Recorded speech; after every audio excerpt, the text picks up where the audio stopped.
podcast Intersection, le rendez-vous des passionnés de technologie et de leur impact sur la société d'aujourd'hui et de demain.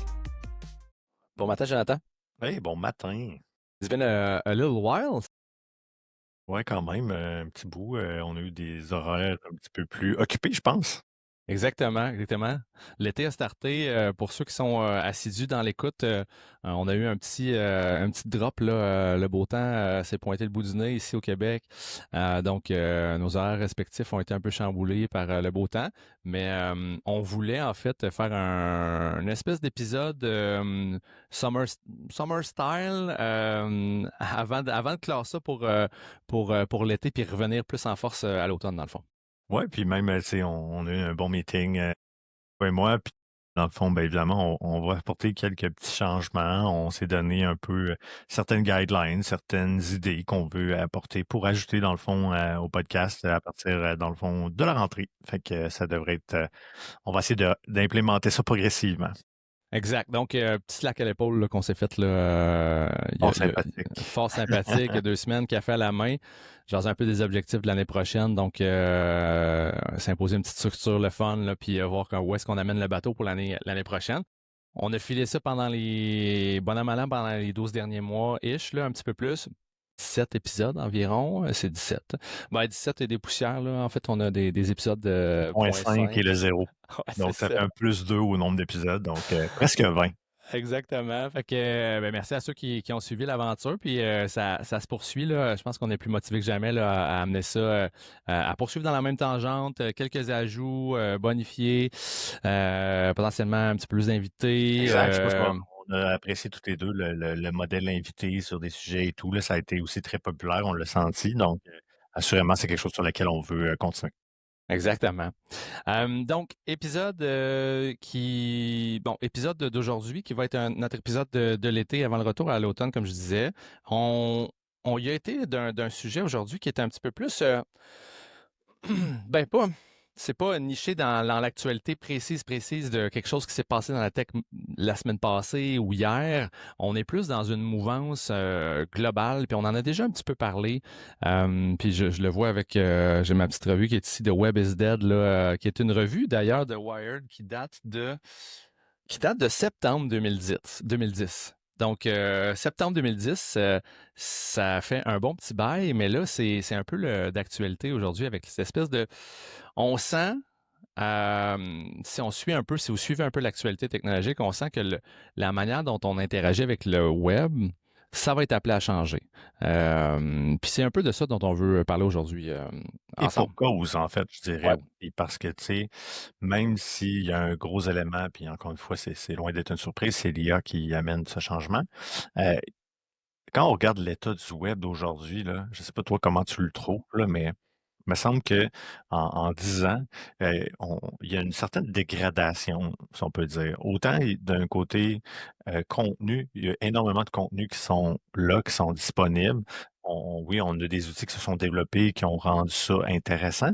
Mais en contrepartie, on s'est ramassé aussi avec des systèmes de navigation où on est bombardé de pop-up. Puis, tu sais, l'expérience de navigation, mettons, web traditionnelle est moins intéressante que ce qu'elle était. Puis, comme professionnels ou comme gens qui sommes dans le milieu du numérique, on se posait déjà des questions sur, hey, mais comment est-ce qu'on va en revenir peut-être à trouver quelque chose qui va être un petit peu plus un milieu intéressant? Absolument, absolument. C'est drôle parce que je lisais un peu là-dessus, puis j'écoutais d'autres podcasters puis des influenceurs techno là, qui parlaient un peu du web. Puis on parle d'un terme en anglais, là, je vais essayer de pas m'enfarger, the enshittification of web. Absolument. Donc, une espèce de tendance on est parti d'un web un peu plus pur. Moi, je me rappelle de ces maigres débuts où est-ce que il y avait il y avait qu'une seule personne dans mon village qui avait Internet. C'était le père de Hubert Plamondon qui travaillait chez Bell. Puis il avait eu accès à une connexion Internet avant tout le village. Et puis, aller sur Simpson.com, voir un peu les personnages des Simpsons sur une mouture différente que la facture télévisuelle qu'on avait initialement. Et là, je parle de ma genèse, mais tu sais, je veux dire, on est parti de loin en petit péché, puis là, on est rendu avec vraiment énormément de... Je veux dire, c'est plus ce que c'était, c'est plus pur quand même, c'est très, très publicitaire, très monétaire derrière ça. Donc, est-ce qu'on est rendu à un big reset là, dans tout ça, là, tu sais? Effectivement, c'est un très bon point. Puis, tu sais, à quelque part, ce que j'aime bien dans tout ça, c'est que l'IA devient un peu une nouvelle porte d'entrée potentielle pour l'accès au web. Tu sais, on le voit déjà pour les gens qui sont peut-être moins initiés là, à l'IA en soi. Si on utilise Google aujourd'hui, ben, on a la chance de pouvoir voir des résultats de recherche qui sont générés par Gemini directement, tu sais, sur nos requêtes.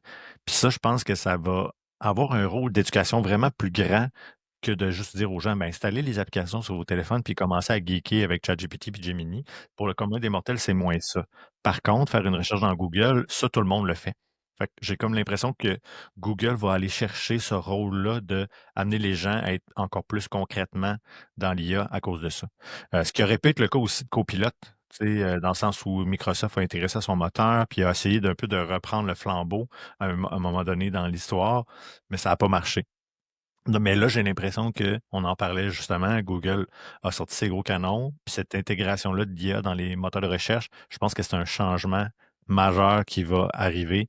Tu sais, j'ai beau dire des fois à des gens autour de moi, hey, utilise ça, mais tu sais, pour eux, c'est encore une bébite, tu sais, c'est encore quelque chose de complexe, alors que de continuer de faire des recherches dans Google puis de voir cette petite boîte-là puis les résultats apparaître. Oh, OK, ils comprennent qu'il y a quelque chose qui se passe. Déjà, on parlait de... Lorsque tu faisais une recherche sur Google, tu le fais encore, tu as toujours une numérotation, une pagination, là, tu sais, une dizaine de pages. Là. C'est connu. Si tu te ramasses dans la deuxième page, bonne chance, capitaine. Là. Tu drops de genre 90% des chances d'être trouvé potentiellement. Là, on amène à la masse. Tu le dis bien, c'est que c'est pas tout le monde là, qui va geek around, aller chercher les dernières applications, puis tester les patentes autant que nous autres, tu sais. Sauf que là, tu mets dans la main de tout le monde une vue directement sur un résultat AI. Donc, cette espèce de petite box qui apparaît quand tu fais une recherche. Honnêtement, je sais pas de toi, mais là, moi, dans les derniers 3-4 mois, j'ai pas besoin de me rendre. C'est rare, peut-être 8 fois sur 10, je me rends pas plus loin que cette box-là. J'ai l'info que j'ai besoin, tu sais. Même chose pour moi. Honnêtement, c'est vraiment le cas de figure que je sais. Pour être 100% honnête, il n'y a pas si longtemps, j'utilisais moins Google avant l'implémentation de cette fonctionnalité-là. Ouais. Puis là, je me suis mis à le remettre, à le réutiliser à cause de ça. Parce que je trouve que, ah ben tiens, dans le fond, puisque mon réflexe normal a été comme conditionné pendant plusieurs années à dire, ah ben si je cherche de quoi, va voir sur Google, c'était dur de l'enlever puis de passer à, ah non, je vais aller demander à l'IA. Mais là, l'IA est là. Tu sais, donc, c'est vraiment intéressant. Puis je trouve que en termes d'intégration là-dessus, Google l'ont vraiment très, très bien, très, très bien réussi. C'est sûr que la bonne nouvelle, puis là, j'en montre un exemple, là, j'ai simplement cherché le terme que Enshetification, qui semblerait avoir été inventé par Cory Doctorow. By the way, je n'étais pas au courant de On ça. apprend, on apprend. Ouais, qui parle de détérioration progressive de la qualité d'une plateforme numérique ou d'un service au fil du temps. C'est plus poli comme description que enshetification, mettons. Exactement. Ça passe mieux à l'EQLF. Tu sais. Exactement, exactement.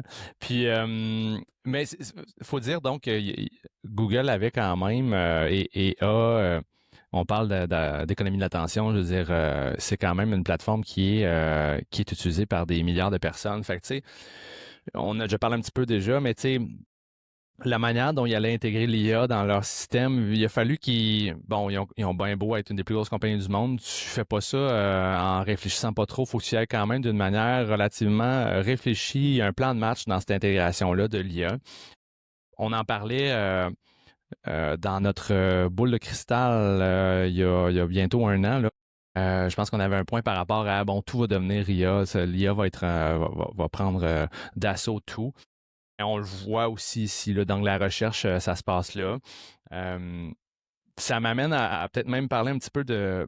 On a parlé aussi au niveau du futur du web. Tu sais, on parlait c'est plus le SEO, c'est le GEO, le Generative Engine Optimization. Donc, optimiser nos sites web à l'ère de cette manière-là de ressortir le contenu. En Puis fait, on même, s'entend que c'est ouais, loin d'être clair encore non, là-dessus parce que non. moi, j'ai pas vu encore de gros guides pratiques de optimiser vos contenus pour dans le sens où je pense que l'information est encore obscure pour bien des joueurs, où on est en mode essai-erreur pour faire ressortir les trucs dans l'IA avant.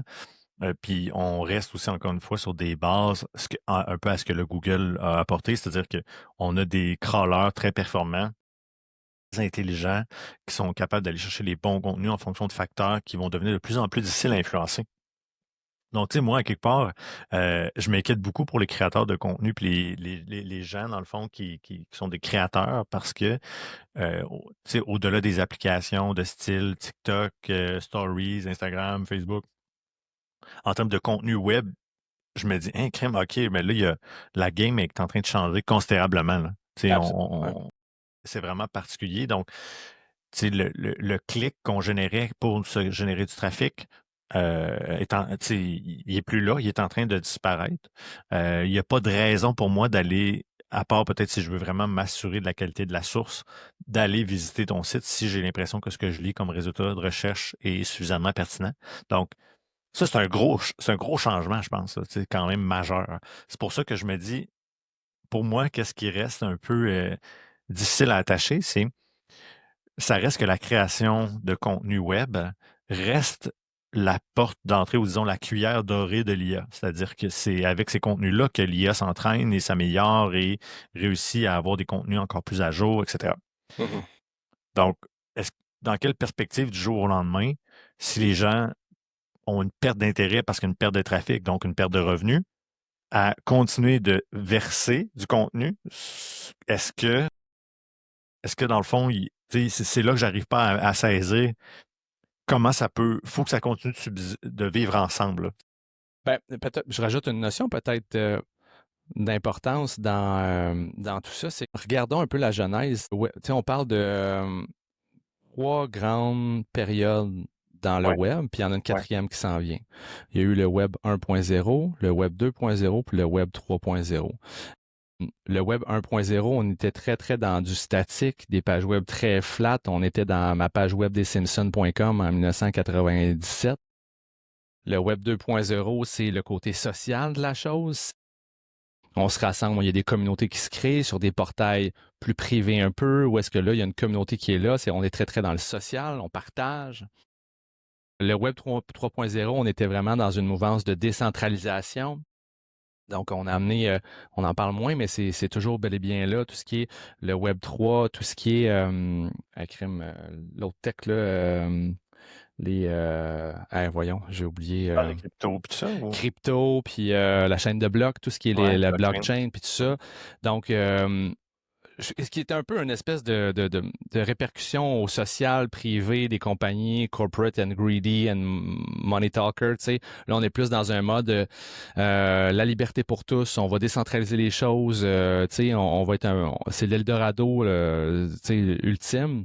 Puis là, on s'en va vers de l'agentic, qui est un web plus agentic. Je rattache ça à ce que tu me dis. Tu dis les créateurs de contenu en tant que tel, tu sais, si moi je crée du contenu, tu sais, à quoi bon là, pour toute cette espèce de plateforme d'IA qui va me socker tout ça, tu sais, qui va me suçoter tout mon bon contenu, puis plus personne va atterrir sur ma propre plateforme à moi ou très peu. Ben, je te ramène peut-être au point suivant, c'est est-ce qu'on va encore subsister avec une barrière entre des zones de communauté qui seront pas en train de nourrir l'IA? Puis il va y avoir le web public, tu sais. Il y a cette dimension-là d'un web public qui se fait crawler, tu sais. Puis cette dimension-là en même temps, de l'autre côté, des plateformes, tu sais, où tout se passe à l'intérieur de cette plateforme-là. Les gens vont écrire leurs propres articles, mais il faut que tu sois abonné à mes articles pour y accéder. J'ai mon Patreon qui est closé, qui est fermé. Faut que tu payes pour y accéder. Fait que ça a deux mécaniques, deux valeurs différentes. Une valeur d'authenticité très, très humaine. L'autre côté, une valeur plus de McDonald's, aussi, de l'information, là, tu sais. Fait que, tu sais, on passe d'un World Wide Web très ouvert à quelque chose de très fermé, tu sais. Ou justement, tu sais, à l'exception d'un joueur comme Google qui actuellement intègre ça dans ses résultats de recherche parce qu'il y a encore un modèle publicitaire qui fonctionne parce qu'on est comme dans une période un peu hybride, là. Il y a encore des revenus qui se tirent du trafic, il y a encore des annonceurs, il y a encore tout ça. Mais moi, je pense que l'avenir de ça, pour moi, reste incertain. J'ai hâte de voir comment ça va se passer dans les prochaines années. Je- dans ma tête à moi, ça va diminuer l'intérêt. Le modèle publicitaire va falloir qu'il change, il va falloir qu'il se transforme parce que si on se met davantage à utiliser ces outils-là, qui sont un peu une espèce de filtre tu sais, conversationnel, ben, on va se retrouver avec une expérience complètement différente. Donc là, eux, leur intérêt de commencer à fournir l'IA comme résultat de recherche dans le moteur de recherche, est-ce qu'il devient toujours intéressant parce que il faut qu'il y ait un revenu attaché. Tu sais. Mhm. Donc là, est-ce qu'il faut s'abonner à Gemini? Est-ce qu'il faut s'abonner à ChatGPT? Donc, comme tu le dis, là, on se ramasse avec plein d'outils sur lesquels finalement, si on veut consommer du contenu, avoir accès à, ben là, c'est payant. Donc, c'est drôle, là, le parallèle qui me vient en tête, c'est un peu comme la télé, finalement. Tu sais, au début, comme moi puis toi, on s'abonnait à la TV, puis on avait genre, je sais pas combien de chaînes comprises. Puis là, bon, on est rendu dans une situation où tout le monde installe Netflix, Crave, Disney, whatever, puis on paye chaque app, finalement. Donc, est-ce que c'est un web comme ça vers lequel on s'en va, tu sais? Ah, je pense que le point qui est important, puis tu t'as mis le doigt dessus, puis on est sur la même page. On est dans une, on est dans une espèce d'entre-deux, là, tu sais. C'est un genre de subscription era. Dans lequel, On était déjà là-dedans un peu, tu sais, avec certaines, tu sais, justement, notamment avec le monde de la télé, Spotify et compagnie, tout ça. Puis là, ben, est-ce que justement le web, ben, tu sais, il y a toujours un peu ça. Tu sais, on a des applications avec comment dire, des verticaux très précis pour lesquels on peut prendre un abonnement. Tu sais, on le voit, l'abonnement, c'est comme partout. Est-ce que justement, il y a une transformation plus globale en subscription, en abonnement, qui est en train de se faire à cause de l'IA aussi? Donc, je trouve ça intéressant. on est dans une période de transition. Tu sais, on peut spéculer à fond là, sur comment ça va s'articuler. Je pense que les géants de ce monde doivent être en train aussi essayer de crafter, créer un peu, ça va être quoi le modèle d'affaires de ça. Clairement qu'il va encore avoir un aspect de les grosses compagnies vont vouloir faire de l'argent derrière tout ça. Comment ils vont faire de l'argent? Le modèle financier derrière tout ça, c'est pas encore attaché. Comment ils vont faire que ça va coller aussi auprès de la clientèle, là, puis qu'ils vont vraiment vouloir consommer dans un contexte où ils savent qu'il y a, je sais pas, là, on parle souvent de pub, là, mais c'est quoi le futur de la pub là, dans tout cet écosystème-là qui s'en vient? Là? Personnellement, j'en ai aucune idée. Là. Euh, j'ai J'avais une hâte. discussion aussi dans la voiture hier avec ma grande adolescente. Et puis, Puis, pause, OK? ouais. Avis aux auditeurs, j'ai un déshumidificateur qui roule à côté de moi, je vais l'arrêter, OK? Pause 2 secondes. Mais c'est pas grave, tu sais, Riverside va faire toute la job là-dessus, là. Tu l'entends pas? Non, il n'y a OK, pas de parfait. Moi, problème. je l'entends, mais c'est correct. OK, c'est bon. Pour ceux qui ne savent pas, on utilise Riverside, qui est une super plateforme pour faire du podcasting et qui fait une super bonne job d'audio et tout. Là, donc, no stress. OK. C'est Ça quoi? devrait sortir top shape, sinon, Je voyais t'inquiète pas. mon mic qui piquait un peu là, à cause de quand je disais rien, à cause du son derrière, mais c'est correct. Je pense qu'il fait une belle job si tu Ah m'entends pas. ouais, Parfait. non, non, c'est bien cool. Qu'est-ce que tu avais comme discussion? Ouais, ce que je disais, tu sais, je l'amenais un peu, je disais, hey, toi, qu'est-ce que t'en penses? Tu sais, est-ce que tu vois un peu, tu sais, c'est quoi l'avenir du clavier puis de la souris, tu sais? Wow. Avec ta fille, ça, là? Ouais. OK. Qui a quel âge déjà? 17 ans. Ah, OK, ouais, OK. C'est dans le fond parce que j'étais curieux de savoir si elle avait une opinion puis si elle avait une vision là-dessus. Puis en jasant, tu sais, ben, tu sais, elle avait pas nécessairement un point précis, mais ce que ça l'a amené, c'est que ça nous a amené sur le gaming. Parce qu'on se dit, ben, pour le reste, tu sais, l'IA pourrait faire en sorte qu'effectivement, puis si on ramène ça, petite parenthèse rapide avec Johnny Hive puis OpenAI, vers une évolution un peu de la du monde hardware sur quelque chose qui va potentiellement être de plus en plus dénudé de la nécessité d'une souris et d'un clavier. Hem, donc, mais on s'est dit: «Ouais, mais attends le gaming, lui», tu sais? Parce que le gaming, c'est une industrie qui est très, très forte, hein, on se le cachera pas. Donc le gaming va encore nécessiter cet accès physique-là, à moins que le gaming en soi, qui se déroule sur un ordinateur, se consolifie des moves vers la console en soi pour que ça devienne vraiment le mode de jeu principal. Mais j'ai des gros doutes là-dessus. Mais je trouvais ça intéressant parce que moi, j'essayais d'éliminer le clavier et la souris dans ma tête en me disant, est-ce qu'on pourrait voir un jour où ces instruments-là vont être des reliques du passé? Ben, tu vois, c'est là où euh, ma position là-dessus, c'est qu'on est dans un entre-deux parce que je sens que les géants de ce monde vont tous travailler vers un monde où la technologie, on va l'interagir avec d'autres choses qu'un clavier souris, puis que ce soit un clavier virtuel Ouais, il pourrait y avoir physique. toujours des claviers virtuels, il pourrait y avoir toujours tout ça, mais j'ai comme l'impression que les claviers et les souris physiques tu sais, vont devenir rapidement obsolètes. Tout le monde parle dans la tech présentement d'un monde où tu vas demander quelque chose à un agent et il va partir le faire.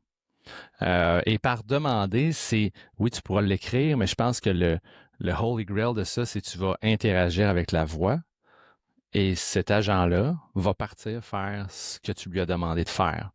Fait qu'à quoi bon avoir un clavier, souris, tout ça? J'ai l'impression que, en fait, je suis persuadé qu'on s'en va vers là, puis que dans, je sais pas, je l'aurais dit ici, mais peut-être dans 15, 20 ans, ça va être quelque chose de vrai, là, tu sais, for real.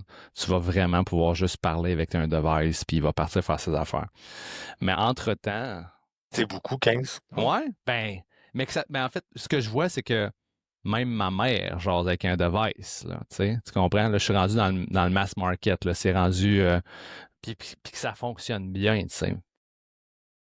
Ouais, ouais, peut-être qu'on pourrait réviser un petit peu à la baisse, mais ça sera pas, c'est pas dans 3-4 ans, je pense que la masse, que l'entièreté de la population, la majeure partie de la population va se mettre à converser avec un appareil, puis ça va partir directement, puis ça va fonctionner flawlessly, là, tu sais. On est en train de mettre les premières pierres de ce futur-là, mais c'est pas encore assis selon moi.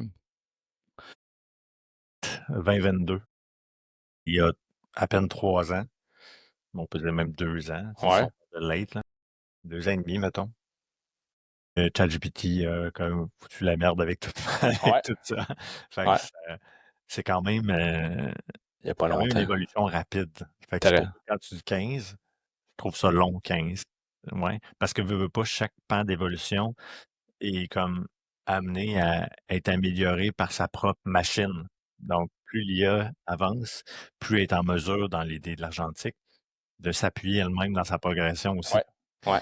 Fait que j'ai comme l'impression que ça va être un facteur qui va rendre ça beaucoup plus rapide. Ça peut aller beaucoup. Ben, c'est sûr que si tu relativises ça en regardant la rapidité folle que ChatGPT a pris d'assaut, là, tu sais, a pris la planète d'assaut, euh, c'est 3 ans, là. C'est 3 ans, puis ça a tout changé, là, tu sais. Fait que, ouais, en ce sens-là, c'est peut-être plus tôt, ça se peut. Euh, Puis là, il y a d'autres joueurs qui sont forts ouais, aussi. ouais. Perplexity, Claude, Gemini, La comme Chine, avec Chef, DeepSeek qui sort plein de modèles. qui clairement, à un moment donné, vont nous surprendre avec quelque chose, puis on va comme faire, ouh, OK, next level, tu sais. Donc, intéressant. Moi, j'ai bien hâte de voir, puis je crois que ça va continuer d'aller très rapidement, là. Mhm. Mhm. Ah, ça n'a pas le choix. À une vitesse folle.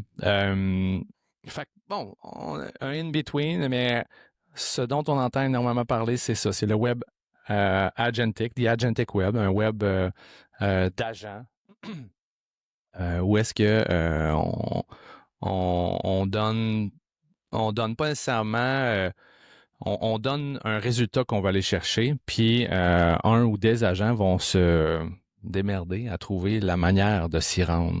On parle d'exemples du genre, je veux booker un voyage au Costa Rica de tel jour à tel jour, je veux que ça soit le moins cher possible en partance de Québec. Cet agent-là va partir, puis il va me proposer euh, les options. Puis là où on s'en va, c'est quand on parle d'un agent, parce que tu sais, c'est un peu flou là, la notion d'agent. Là, tu sais, qu'est-ce que ça veut dire un agent, un web d'agent? C'est-tu j'ai mon agent? C'est quoi mon agent? C'est une compagnie pour laquelle je paye? C'est-tu un agent ChatGPT? C'est un agent Copilot? C'est un agent Claude? Mais là, est-ce que les agents se parlent? Est-ce que ultimement, c'est un peu ça, là. Ce qu'on voit, c'est que on parlait de subscription era, je veux dire, on va devoir payer pour avoir accès à un AI qui a un agent à l'intérieur de lui. Euh, les, les, euh, les standards du web agentic sont en train de se déposer présentement. On parle beaucoup de la tech MCP, qui est un protocole qui va permettre à un agent qui jase A, puis l'autre agent qui jase B. Le MCP, c'est un protocole qui permet aux deux de se jaser facilement. Donc, si toi, de ton côté, tu es la compagnie Air Transat, puis moi, je suis ChatGPT. Puis toi, tu as implémenté de l'IA avec du MCP de ton côté. Moi, quand mon ChatGPT va chercher un billet d'avion, il va être capable d'aller interroger facilement Air Transat et retirer la bonne information. Donc, tout le monde peut se jaser. Fait que mon agent jase avec ton web qui est agent ready, tu sais, qui a lui aussi un agent. Et tous ces agents-là sont capables de se jaser ensemble. On pourrait donc rêver un monde où le web est plein d'agents, puis là, on se promène là-dedans, puis tout se fait là, par magie. Tu sais. Ouais, j'écoute, ça reste encore très abstrait pour moi de Ouais. voir. Tu sais, j'ai entendu plein de discussions là-dessus, j'ai écouté plein de vidéos aussi, puis tu sais, c'est un beau concept, tu sais, l'IA argentique, mais après ça, j'ai hâte de voir en termes de déploiement, puis de ce que ça va coûter aussi. Tu sais, j'ai l'impression que l'empreinte technique derrière ça, elle va être majeure, là, tu sais. On parle de. En tout cas, tu sais, je suis pas un spécialiste là-dedans, mais a priori, là, je me dis, hey, Colin, c'est pas un petit défi, ça, là. C'est quelque chose de quand même. En tout cas, dans les premières versions, si on peut dire, selon moi, va être quelque chose qui va avoir une grosse dette, pas une grosse dette, mais une grosse empreinte écologique aussi. Une grosse empreinte de consommation, etc. Fait que j'ai hâte de voir à quelle vitesse cette vision-là va se révéler, là. Très bon point, très bon point. On est en train de le builder. Là. Fait que, tu sais, ça va être quoi la vitesse de ça? Ça va être quoi l'empreinte qu'il va y avoir derrière ça? Très, très bon point. Clairement que tout ça va amener à revoir notre manière d'interagir avec le web. J'ai regardé un peu peut-être pour faire un petit pouce sur des choses qui sont sorties dernièrement. Dans un monde où le, le web était plus un web 3.0, on était rendu là, dans un web plus agentique. Avant, je ne sais pas si tu te rappelles, on mettait un espèce de fichier texte associé à un site web qui s'appelait un robot.txt qui permettait au crawler, au Google de ce monde d'aller crawler puis comprendre un peu ce qui se passe sur un site web. Dorénavant, il existe le LLMs.txt qui est un petit fichier texte qui est l'équivalent mais plus orienté pour que si un ChatGPT de ce monde-là passe par ton site web, qu'il puisse directement comprendre dans du texte concret qu'est-ce qui se passe sur ton site web. Fait que c'est vraiment comme c'est un fichier Équivalent du robot.txt qui était Exactement. pour dire, OK, tu peux crawler telle page. Celle-là, non, parce que c'est des pages plus private ou whatever. Exactement, exactement. Dans le cas d'un LLM.txt, c'est pas nécessairement des balises un peu plus code, là, tu sais. On est plus dans c'est du Markdown, qui est une manière d'écrire du texte un peu plus structuré, mais ça reste du texte. C'est des blocs de texte directement. Donc, ça, c'est le genre de choses qui commencent à se placer là pour que tout le monde puisse comprendre un peu votre site web, il fait quoi. D'ailleurs, tu sais, on en avait... il y a certains auditeurs sur TikTok qui demandaient bon, qu'est-ce que je fais avec mes sites web à cette heure? Mais c'est peut-être une partie de la réponse qui est en train de se placer là, présentement, là, d'aller placer ce genre de fichiers-là. Là. Moi, ce qui me fascine aussi, c'est, tu sais, on a passé, je sais pas combien de temps dans les dernières années, à travailler un web qui était très visuel. Donc, tu sais, le visuel est important, le UX en soi et tout et tout. Oui. Ben, tu sais, à l'ère de l'agentique, là, à ce moment-là, ben, tu sais, l'agentique, son rôle, c'est de venir me donner des résultats très simples. Tu sais, donc, tout le travail qui était fait en amont sur les sites de générer une expérience UX, puis de, comment dire, bien enrober le contenu, Mm-hmm. ça aussi, c'est comment dire, il y a un enjeu majeur là-dessus, là. Tout le monde se forçait pour faire du beau, puis du fun, puis du usable, puis tout ça. Là, quand ma consommation du contenu, c'est majoritairement une boîte de texte qui me renvoie ce qu'il y a là-dessus, c'est sur Ouais. Fait que, tu sais, littéralement, là, tu sais, comme tu dis, mon LLM.txt, je peux domper du contenu ou des liens vers des pages de contenu bien basic. Mhm. Et dans le fond, l'outil, lui, va se charger de le lire, de l'interpréter, puis de venir générer, dans le fond, les résultats en conséquence. Donc, c'est pour ça que, tu sais, quand tu regardes ça, tu te dis, mon Dieu, mais où est-ce qu'on s'en va? Moi, j'en ai aucune idée, honnêtement. Là, tu sais, j'arrive comme pas à me faire une idée claire sur. Puis probablement que aussi c'est normal, là, dans le sens où si la personne qui détient la clé de tout ça, assurément, va être comment dire, très bien positionnée pour faire beaucoup de sous, probablement. Tu sais, je regarde ça, puis je me dis, c'est pour ça que ma prémisse de base, puis la discussion qu'on a, c'est ouais, mais le web, ça s'en va où, là? Si justement l'intérêt de faire des pages dans des contenus structurés devient de moins en moins intéressante, que, tu sais, quelque part, l'IA, lui, ce qui est autour, là, ça n'a pas d'importance pour lui, là. Lui, ce qu'il fait, c'est qu'il décode le pixel, puis il est capable de prévoir un peu c'est quoi qui est écrit. Tu sais, je veux dire, ça, pour moi, c'est majeur, tu sais. C'est pour ça que j'ai de la difficulté à voir, il va se passer quoi avec le web que moi et toi, on connaît, tu sais.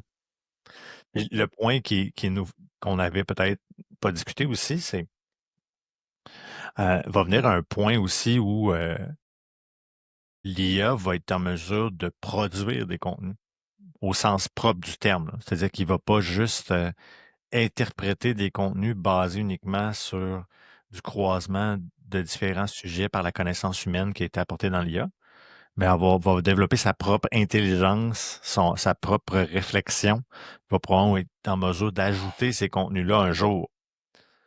Fait que, donc là, à partir de quand on peut avoir ce genre de truc-là, ça c'est sûr que, à mon sens, ça c'est quelque chose qui va être très long. Je le souhaite. Fait que tout ça mis ensemble. Tu souhaites que ça soit le plus loin possible. Tu veux Oui, dire oui, que oui. l'AI va créer son propre contenu pour nous, là?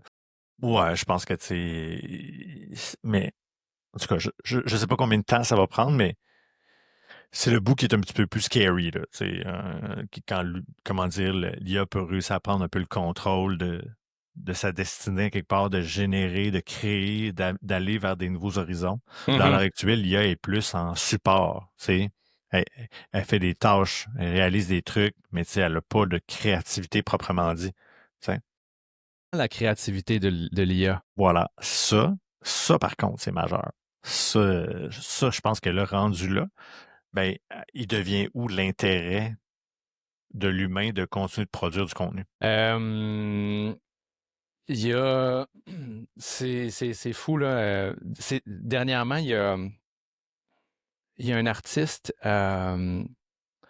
sur Spotify. Il y a un artiste qui est sorti il y a quelques mois, là, qui fait l'espèce de folk, là, vraiment bon, là, catchy folk, une belle petite voix rauque, puis tout ça. Il y a genre des millions et des millions et des millions d'écoutes sur Spotify. Plus de 300 000 auditeurs mensuels. Puis on découvre dernièrement que dans le fond, tout ça, ce n'est que supercherie, c'est de l'IA. Donc, énormément de revenus générés par ça, qui te retombe dans les mains de la personne qui a créé ce truc-là. Quand on parle de créativité par l'IA, bon, là, c'est sûr qu'on parle d'un humain qui a prompté un engine IA, qui a créé de la musique. Ah non, un peu plus de high pitch ici, je veux cette tune un peu plus mollo. Ultimement, là, tu mets ça dans. Là, on est rendu dans un monde de playlists. Là. Tu pop une playlist, c'est l'industrie de la playlist, là, Spotify. Là. Ben ça, ces tunes-là sont dans de multiples playlists écoutées. C'est créé par un humain, mais bref, il n'y a pas. Bon, je reviens à la créativité. Est-ce qu'un jour, l'IA va s'auto-créer des playlists sans nécessairement avoir une certaine créativité autant dans du contenu texte que du contenu visuel, autant audio? Puis nous autres, on va consommer ça, tu sais.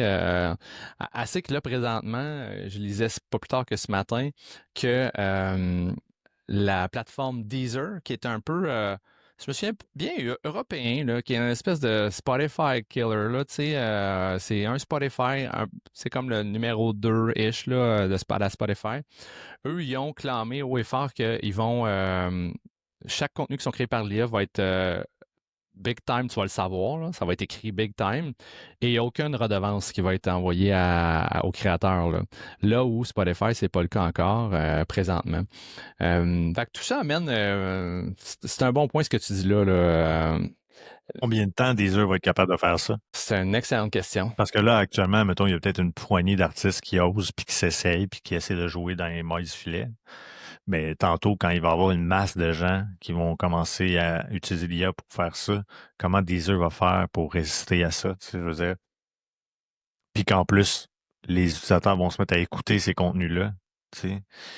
Ça va être tricky là, comme situation. Là. Tu sais, je trouve que tu sais, c'est une drôle de position tu sais, de leur part. Moi, je pense qu'ils devraient, oui, le mentionner, tu sais, quelque part, mais je pense pas que tu puisses aller à contre-courant et dire ah non, nous, tu sais, on va pas donner de revenus à quelqu'un qui serait derrière la création d'une œuvre qu'il va avoir utilisée. Puis c'est encore une fois à 100% par l'IA, mettons. Là, tu sais. Ouais, ouais. Mais j'ai hâte de voir. Ça sera pas simple à mettre en place, j'ai l'impression. Bravo à Deezer, une raison de plus pour rester chez eux. Et à toutes les personnes qui pensent que les titres IA sont bien mieux, je leur dirais qu'ils ont bien raison. Ben oui, quitte à perdre un peu d'humanité. Ah, bref, tout le monde s'enflamme là, face à ce genre de nouvelles. Ouais. C'est fou pareil, tu sais, on vit des scénarios actuellement qu'on regarde comme ça, puis ces images-là d'un robot avec une guide dans les mains, euh, c'est des images qu'on a vues dans des films. En se disant, ah, check ça, c'est drôle, c'est de la science-fiction. On est là. On est là. On est là. À peine quelques années plus tard. On voyait même, tu vois, parlant d'IA, là, on voyait même dernièrement Google begins rolling out AI search on YouTube. Je- Même que je vais te le partager, je trouvais ça fort intéressant. Shout out à un contact de mon côté que je vais mettre sa page live, Pascal Breton-Fagui, qui met toujours de bonnes nouvelles succulentes au niveau de la tech. Google begins rolling out AI search on YouTube. Donc, Google has been transforming its web search engine into a zero-click experience with AI, and now the same focus is coming to YouTube. Like searches on YouTube will now return a collection of relevant videos with AI-generated. On va tout ça. On va tout AIiser, autant toutes les vidéos qui sont disponibles sur YouTube. Si ça change vraiment la manière dont on interagit avec le web, là, à la limite, ça nous rend un peu d'hommes, j'ai l'impression. Là. Tabarouette, là. Tu sais, j'ai le moins de clips possible, je vais accéder au contenu que je veux, mais à un moment donné, il y a des gens qui pourraient dire, tu sais, on rend l'humain lâche à côté là, dans toute cette quête au contenu. Là. Est-ce que tu penses que le path que Google avec Gemini est en train de prendre, c'est un peu la suite logique de ce qu'ils font actuellement en termes de génération de contenu avec les liens sponsorisés dans les résultats de recherche, puis qu'éventuellement, ils vont y aller aussi avec potentiellement des résultats dans l'IA qui vont être sponsorisés? C'est une piste qui est très, très plausible. Ben, en fait, c'est a matter of time, c'est une question de temps avant qu'ils découvrent la meilleure manière de nous faire gober de la pub. Ça va être quoi la manière? On peut passer pas mal de temps à essayer de voir les scénarios potentiels. Et toi, ce que tu dis ici, c'est est-ce que la prochaine étape dans tout ça, ce serait que on a des résultats AI qui sortent, mais à un moment donné, on a comme un résultat AI sponsorisé qui est là qui ont une espèce de... On, on injecte dans tes résultats AI de la pub. Méchant. Ouais. Tu sais, ça vient comme complètement détruire l'idée que justement tu veux le meilleur résultat, le meilleur contenu, puis le plus pertinent. Mhm. Puis là, tu vas venir pousser, tu sais, parce que là, tu as une réponse, tu n'en as pas 10. Tu sais. En ce moment, oui. Tu n'as pas 2 pages de résultats, tu sais, c'est... T'as pas beaucoup de place pour venir cacher un petit lien bleu, un petit Non. lien sponsorisé là, en ce moment Exact. avec l'IA, là, tu sais. Ouais. Fait que peut-être que à court terme, peut-être que c'est de faire un genre de paid versus free subscription, ou est-ce que dans la version gratuite, ça se peut que tu sois soumis à des résultats payants? Non, ça marche pas plus, tu sais. J'ai comme de la misère à voir au-delà de juste tenter d'amener les gens vers le subscription, quel est l'intérêt de mettre la pub encore là-dedans, tu sais. Le monde de la pub va changer considérablement. Puis je pense qu'il était dû aussi, là. Tu sais, la bannière, comme toi et moi, on la connaît, le lien payant et tout ça. Tu sais, on s'entend que il y avait une certaine, pas une résistance, mais de plus en plus les gens ont un œil avisé et habitué de voir de la pub puis tout ça. On s'y est fait, là. Ouais, on s'y est fait. Fait que on se disait déjà, ça va être quoi le prochain modèle, tu sais. Mais Mhm. là, à l'heure actuelle, j'ai bien de la misère à le voir. Dans un monde où on parlait des agents, là, tu vas lancer un agent, là, book-moi un plane ticket là, pour aller au Costa Rica de telle date à telle date, partance de Québec, le moins cher possible, puis pour des enfants, puis en même temps, pogne-moi Disney World au passage, puis tout ça. Ta place sous ta pub, là. Mais c'est ça, parce que là, tu mets en opposition l'idée de servir le consommateur avec la meilleure réponse possible puis le meilleur résultat possible avec un intérêt publicitaire qui vient finalement complètement ébranler ça. Donc, c'est pour ça que j'ai la misère à croire que ça pourrait être ça. Tu sais. Parce que là, à ce moment-là, ça vient comme complètement enlever euh, ce sens-là qu'on trouve tellement impressionnant actuellement. Mais en même temps, on pourrait dire que c'est la même chose avec le web aussi. Ouais. Au Ouais. départ, c'était comme ah wow, tu sais, dans Google, t'as des résultats, c'était cool, pas trop de pub, la vie est belle, puis à un moment donné, bang, tu sais, pouf, là, ça a commencé à devenir lourd au point où là, genre, t'as comme 3 4 sponsored links avant de voir les résultats qui sont plus organiques, tu sais. On est passé d'un web qui était non-paid, là, qui était pas payant, à un web payant si tu voulais des résultats de recherche, là. Mhm. Est-ce que c'est le même chemin qu'on va parcourir avec l'IA aussi? Ce qui, à mon sens, serait une grosse erreur. Parce que, tu sais, on ferait juste répéter un modèle. Moi, je pense qu'on veut plus explorer de la nouveauté, probablement, là, tu sais. Sauf que là, tu as des grosses machines qui sont habituées à faire des trilliards de cash avec de la pub, là. Fait que du jour au lendemain, c'est sûr que tu veux pas refaire l'espèce de drop-down puis tout repartir à zéro avec plein d'hypothèses, d'essayer ceci, essayer cela pour potentiellement te gourer. En même temps, si on regarde C'est Google, ça. Moi, je me suis amusé, c'est ce que j'ai demandé à ChatGPT. J'ai dit, c'est quoi les perspectives des modèles publicitaires, justement? Tu sais, dans le fond, publicité conversationnelle intégrée. Donc, suggérer des produits en fonction des services des requêtes de manière naturelle dans la conversation. Et, c'est déjà là, ça pour moi, ça sonne. Je suis pas sûr que c'est le modèle là, qu'il faut. Là. Donc, tu sais, c'est quoi le meilleur casque pour courir? Ben, 3 options populaires avec un lien qui est sponsorisé dans la liste. Tu sais. ouais, OK. Et je suis pas sûr. Partage de revenus avec les créateurs, des agents shopping sponsorisés. Donc, au moins meilleur hôtel à Lisbonne, donc va t'offrir en fonction d'une commission, un partenariat avec un tarif promotionnel pour l'IA. Ouais. Puis, là, puis après ça, ben, l'abonnement premium sans publicité. Si tu n'as pas les moyens, ta version gratuite, attends-toi à ce que les résultats que je te donne soient influencés par ceux qui mettent du cash. Sinon, ben, tu vas avoir des résultats plus propres. Ce qui, à mon sens aussi, est encore un peu weird. Mais bien hâte de voir, ça va être quoi. Ouais, tu sais, c'est ça. Si tu payes pas, tu as de la pub, comment est-ce que ça va bien s'immiscer là-dedans, je ne sais pas. Je regarde du côté comment un Google de ce monde fait de l'argent. Par contre, c'est Google, mais c'est parce qu'il y a une plus grosse compagnie que ça. Il y a Alphabet aussi, là. C'est comme un gros holding. C'est peut-être pas la meilleure affaire, mais ça donne une petite idée quand même au niveau Google là, ici. Là. Mais tu sais, on parle de 57,3% des revenus qui proviennent de la pub là, présentement. Tu sais. Versus si je regarde Alphabet en tant que tel, ici, Alphabet. Ouais, Alphabet étant Google Search and Others. Fait que c'est quand même beaucoup, beaucoup, beaucoup de leur argent qui provient de la publicité, c'est sûr. Fait que d'un matin, ils De veulent. la moitié, tu sais, c'est quand Ouais. même important. Là.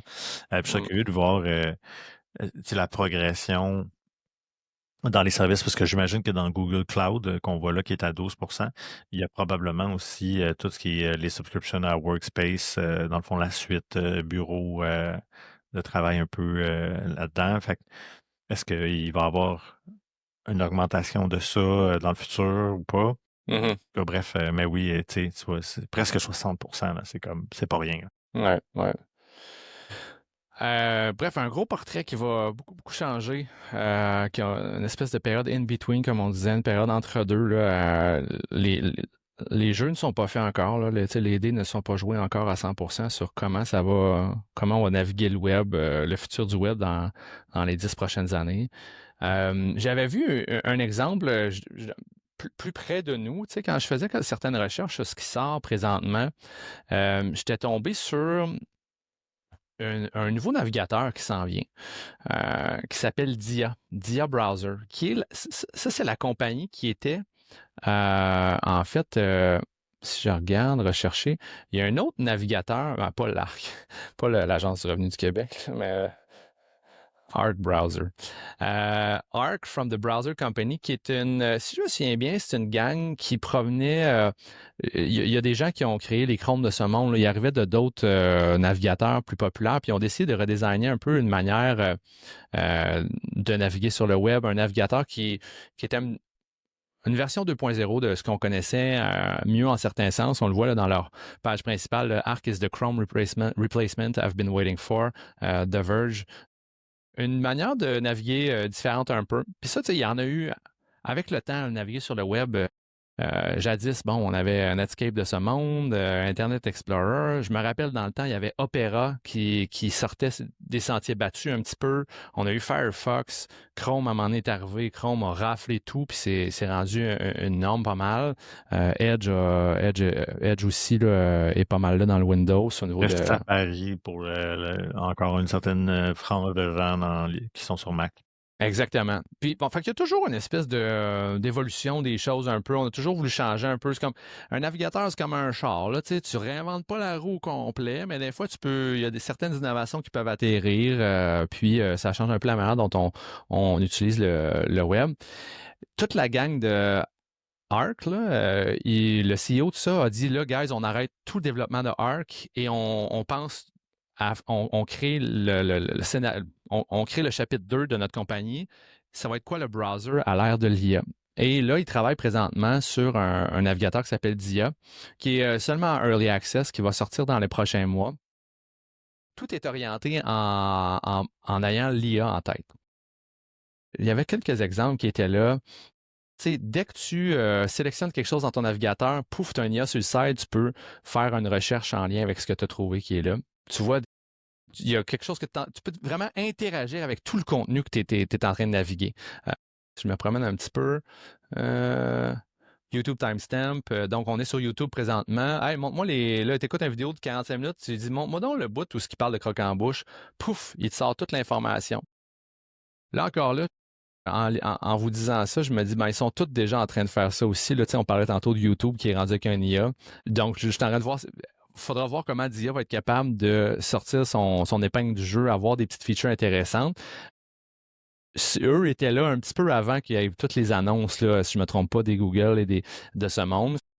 Il va y avoir une espèce de convergence de tous les outils qu'on utilise. Il va y avoir une couche d'IA ici et là. Certains vont ressortir de la masse. Moi, je ne serais pas surpris qu'un DIA de ce monde, la team se fasse acheter puis il se fasse intégrer dans le prochain browser Edge parce qu'il y a des features qui sont très, très créatives, très, très intéressantes, qui ressortent un peu de la masse. Fait je tenais quand même à parler un peu de ce genre de mouvance-là qui va se passer. L'enjeu pour eux, c'est la puissance du go-to-market des grands joueurs. Là. Fait que c'est dur, à moins d'avoir un feature absolument incroyable qui fait que les gens vont avoir de l'attention, puis ça va être médiatisé au point où les gens vont se mettre à l'utiliser. Là. Mm-hmm. Mais je pense que ça va être pas facile. Puis comme je t'ai dit, je penche plus du même côté que toi sur l'idée que c'est peut-être une équipe qui risque de se faire avaler par un grand joueur en lui disant ben viens travailler avec nous là, sur ces volets-là. Exactement. Puis tu sais, quand on disait qu'on est dans une période un peu un entre-deux, cet entre-deux-là, moi, je la vois dans des initiatives comme ça. Là où mon Chrome va avoir, tu sais, là, il sort une version de Chrome à tous les 2 semaines, là, ça sort non-stop. Ben, le Chrome que j'utilise, le Safari que tu utilises, qu'on utilise, dans 1 an, 2 ans, va avoir des nouvelles mécaniques, là, va avoir des nouveaux standards, des nouveaux fonctionnements qui vont amener graduellement la masse à insuffler de l'IA un peu partout, à insuffler des nouveaux réflexes. Je veux dire, à un moment donné, dans ton char, tu pouvais juste ouvrir les fenêtres en activant une manivelle en la tournant. À cette heure, tu n'as plus de chars qui font ça. C'est juste l'électrique qui est là à grandeur. Fait que, tu sais, à un moment donné, il y a un élagage qui se fait, il y a de la nouveauté qui commence à prendre place partout. Puis peut-être un autre truc que j'avais trouvé que je veux peut-être te discuter un peu avec toi, qui est ce qui est le NL Web. Microsoft a sorti dernièrement une espèce de nouveau standard. Je ne sais pas si tu as vu ça sortir un petit peu. Dans le fond, ce que Microsoft s'est dit, ils se sont dit, écoute, là, le web, on s'en va vers du web agentic. N'importe quel site web va être une source d'infos pour qu'un agent puisse t'en parler, pour qu'un agent puisse interroger ton site web. Mais là, en ce moment, je ne sais pas combien il y a de sites web sur la planète, mais il y en a une méchante trolley. Il n'y a rien qui est agentic ready, là. On s'entend, là. Je veux dire, la globalité de ce qui existe n'a pas été conçue pour un web où on t'interroge et tu peux discuter, là. Je sais que oui, là, les fameux, depuis une dizaine d'années, là, tout le monde a un chatbot, là, les 5-6 dernières années, tout le monde met un chatbot, là, aussi intelligent ou pas pantoute que ça peut être. Microsoft s'est dit, bon, ben là, on va essayer de faire que le jour où on met la clé à on, là, on tourne ça à on là, pour le web agentic. Mais comment on peut faire pour que chacun des sites web qui existent déjà maintenant puisse bien être digérable par un agent, puisse bien être compris par un agent qui va passer par là. Tantôt, on parlait de LLM.txt. Mais on parle aussi de cette espèce de technologie-là qui est un projet open source, tu vois, open project, je ne me rappelais pas si c'était open source. Bref, tout le monde peut l'ajouter là-dedans. C'est une couche qui vient on top de ton site web pour faire que n'importe quel site web va pouvoir être communicable, va pouvoir être remâchable. Tu vois, il faudrait que... Comme si ça faisait une genre de pré-job, au lieu que l'IA se tape la lecture du code puis ait à interpréter l'ensemble, ben là, tu lui structures, voici déjà ce qui est pré-mâchable à intégrer, puis peut-être justement demander moins de ressources pour le faire. Exactement. Fait que on est, en fait, j'aurais peut-être dû parler de ça en même temps que le LLM parce que on est dans des mouvances de structure en prévision d'être comestible pour un agent qui va passer par là. Donc, une autre affaire qu'on peut dire peut-être aux gens qui nous écoutent, qui veulent se préparer en fonction de cette espèce de web agent-là qui s'en vient, allez regarder un peu ce qui se fait par rapport à ces technologies-là, parce que présentement, je regardais, il y a des sites comme TripAdvisor qui ont embarqué là-dedans, Eventbrite a embarqué là-dedans. Donc, ce n'est qu'une maigre liste, là, parce qu'il y en a d'autres aussi. Là, de mémoire, je pense qu'il y a même Shopify qui était là-dedans. Bref, plusieurs gros sites vont commencer à adopter ce genre de technologie-là pour déjà commencer à être prêts. Puis, honnêtement, je le dis au passage, je me rappelle avoir fait, je sais plus quelle recherche que j'ai faite sur ChatGPT il y a une couple de mois, puis il m'a sorti des options que je pouvais aller naviguer ensuite. Genre, je cherchais quelque chose à magasiner ou je cherchais une information précise. Je suis tombé sur des sites que j'avais la bonne information. Je ne serais jamais nécessairement tombé dessus. J'avais comme l'impression que ces sites-là étaient un peu avant-gardistes, puis ils avaient décidé d'aller se faire indexer tout de suite dans ChatGPT. Ouais, c'est clair. Fait qu'il y a déjà, de mémoire, là, il y a moyen pour vous d'aller faire indexer vos sites sur les moteurs de recherche, IA, là, les ChatGPT de ce monde-là, pour déjà commencer à leur dire hey, moi, je suis prêt, là, viens me voir, là, pour que vous puissiez déjà sortir. Je suis persuadé qu'il existe des mécaniques pour déjà commencer à faire indexer, à être les premiers à la course. On comprend, on est tous sur le front line, on passe une course, puis on va arriver au bout, tout ce qu'on va être prêt pour ce web agentic-là. Assurez-vous de commencer à regarder c'est quoi les tendances, puis qu'est-ce que vous pouvez déjà faire pour ressortir. Même si on ne sait pas, la ligne d'arrivée, elle va ressembler à quoi, le web va ressembler à quoi. Je pense qu'on va vivre exactement les mêmes étapes qu'on a vécues avec le SEO, là, dans une certaine mesure, où assurément, ça ne sera pas aussi simple, mais il va y avoir du Black Hat GEO, des gens qui vont influencer, qui vont trouver des tricks pour faire ressortir leurs résultats dans l'intelligence artificielle. Fait assurément, il y a déjà des gens qui travaillent très fort là-dessus. Mais Mais je pense qu'il faut plus se concentrer sur le white hat. Puis justement, s'assurer que notre contenu soit juste bien préparé, parce que les outils vont être suffisamment intelligents tantôt pour éliminer ou donner moins de pertinence à ce qui va avoir été trop manipulé. Ouais, ouais, ouais. Ces fameux white hat et black hat. Restez du bon côté de la force, les amis. C'est ça qu'on. Écoute, un genre de petite mini conclusion sur ça. Moi, ce que je te dirais, c'est ce que j'aime, c'est Gartner. Tu connais Ouais. Gartner? Mhm. Publie leur fameux cadran annuellement sur les techs et tout ça, super intéressant. Ils disent que d'ici 2026, on s'entend, c'est dans un an, 30% des recherches vont être effectuées sans écran via assistants IA vocaux ou conversationnels. C'est quand même bold comme prédiction quand même, venant d'un joueur aussi, comment dire, crédible que Gartner. Ouais.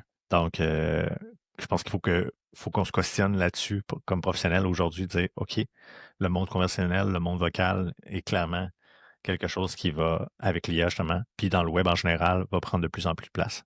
Donc, je trouve que tout ça vient comme bien recadrer tout ce qu'on vient de jaser sur le principe des claviers, sur le principe que l'IA est en train de changer vraiment nos habitudes, nos usages. Fait que, sachant que Gartner nous parle d'un 30% qui est quand même un gros chiffre, s'ils n'ont pas été un petit peu en bas de ce qu'ils auraient eu tendance à prédire pour être, comment dire, pas trop, pas trop alarmiste. Ouais. Mais je pense qu'il y a une grande tendance qui se dessine de ce côté-là. C'est drôle ce que tu dis, ça me fait penser à.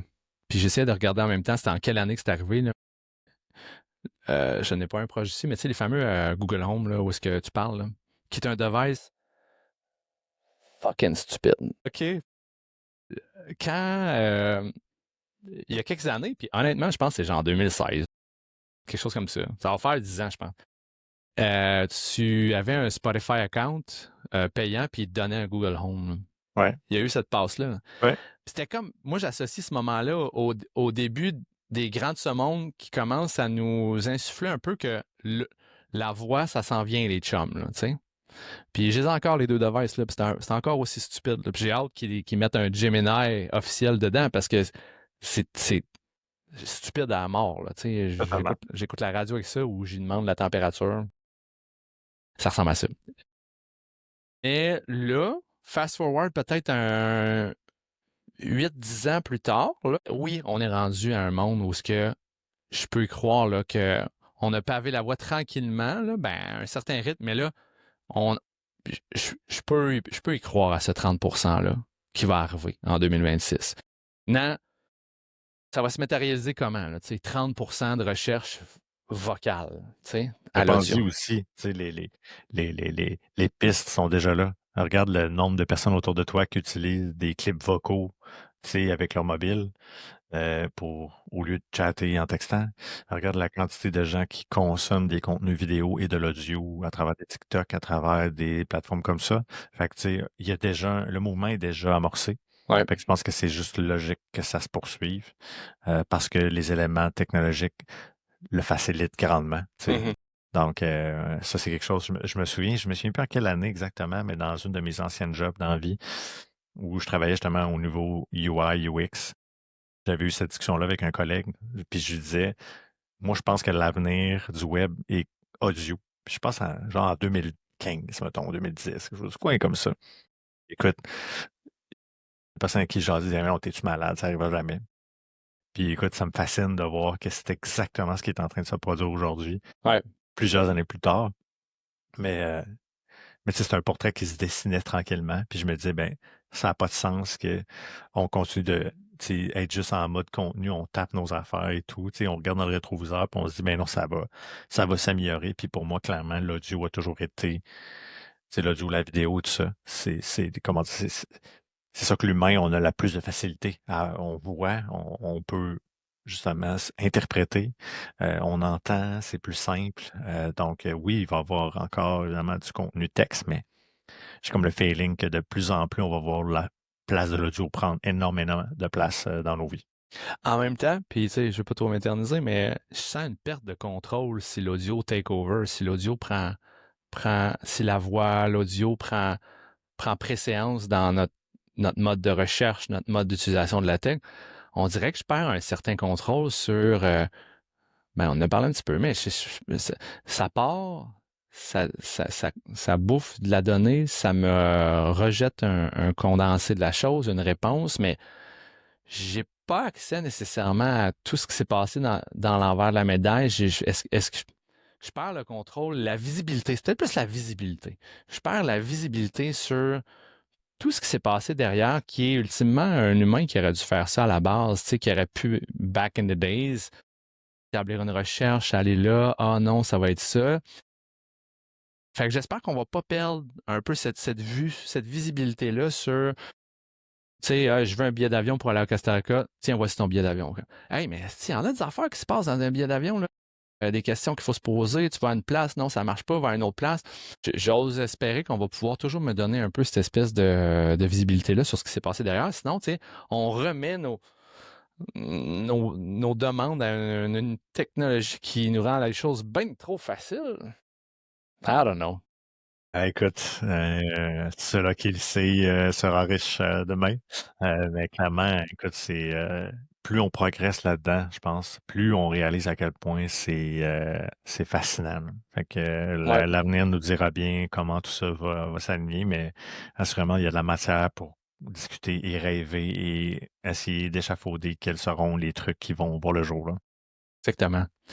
Alors, mon Joe, c'était cet épisode sur nos perspectives du futur du web, les changements que le web va vivre et comment on va interagir avec tout ça. Encore là, il y a un petit peu de boule de cristal là-dedans, mais Oui, absolument. quelques bons guesses émis aujourd'hui. Puis moi, ce que j'aime là-dedans aussi, c'est que là, on part en vacances. Oui, Fait qu'il va y avoir quand même une petite période de temps avant qu'on se reparle de ça, même si on va s'échanger des contenus quand même durant ouais, la saison, probablement. ouais. Puis j'ai hâte de voir, mais qu'on revienne, qu'est-ce qui va avoir progressé par rapport à ça. Fait que ça va être très intéressant. Il n'y a pas de vacances au niveau de la tech. Oh Ça non. n'arrête pas d'avancer rapidement. Donc, merci pour votre écoute à tous, ceux qui étaient là, toujours Merci vraiment, ouais. ouais, fidèles auditeurs. Merci de continuer d'être là, de nous supporter là-dedans. Donc, on publie ça cet été. Petite pause, on se revoit début de l'automne pour Saison 2. repartir saison 2 d'Intersection. Yes. D'ici là, si vous avez des questions, commentaires, n'hésitez pas à communiquer avec nous. Commentaires, subscribe below, tout ça, OK? On est bien ouvert. On est bien ouverts. Cool, ben bon été, mon cher Jonathan. Bon été, toi aussi. Bon été, tout le monde. Yes, bon été. Salut.